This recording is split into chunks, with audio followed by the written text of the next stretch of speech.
Ny RHL Production no mikarakara izay fampianarana manokana mikasika ny sakafo izay araka ny fanazavana teo fa raha ho an'ny foibe mpianarana foibe pirenena mikasika ny fampianarana tsy miankina dia mankalaza ny 15 taona izy ireo nanomboka tamin'ny taona 2024 ity raha tamin'izany taona izany no natao ny fanombohana ny fankalazana tamin'ity androany ity kosa no notanterahana ny lanonana famarana tamin'ny alalan'ny fampivavahana izay natao atetsy amin'ny kara faravoatra anisany nanatrika izany ihany koa ary Ravaka Randriamanalina Nakansary kosa Stéphane Razafimandimby. Raha niainga tamin'ny sekoly mpikambana miisa 720 monja ny DNEPM na ny fotom-pirenena ny fampianarana tsy miankina eto Madagasikara dia efa mahery ny 500 isa ireo sekoly mpikambana amin'izao fotoana izao.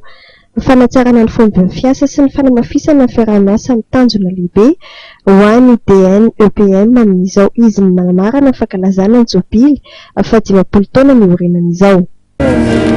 Tanjona moa zany zao amin'izao fotoana izao dia ny fikarohana sy fandaminana ny fiaraha-miasa amin'ny ministera isan-tsokajiny sy ireo sampandrara ny karakara fanabeazana sy fampianarana ny organisme culturel no vaindrondra ran'izany sady sekoly tsy miankina ny vakansa scolaire ny fampiofanana ny programme fampianarana ny subvention contrat programme zany no atoa dia ny tolona moa amin'ny fitantanana ny sinisisa sy voatanisa.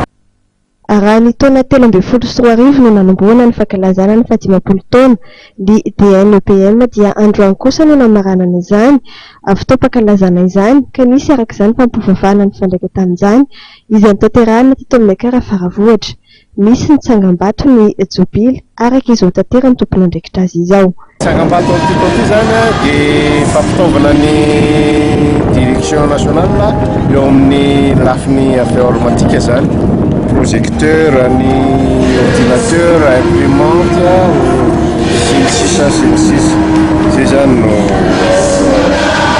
ilaina amin'ity. Teny faneva amin'izao fankalazana izao ny fahaiza-manao fanavaozana sy fikarohana rahan'asa ho fampivelarana ny maha-olona. Nanamarika ny fotoanandroany ihany koa ny fanolorana ny sertifika ho an'ny mpampianatra manodidina ny 20 mianadahy nahavita fiofanana nandritra ny herintaona teo anivon'ny cadre na ny centre d'appui didactique et recherche action.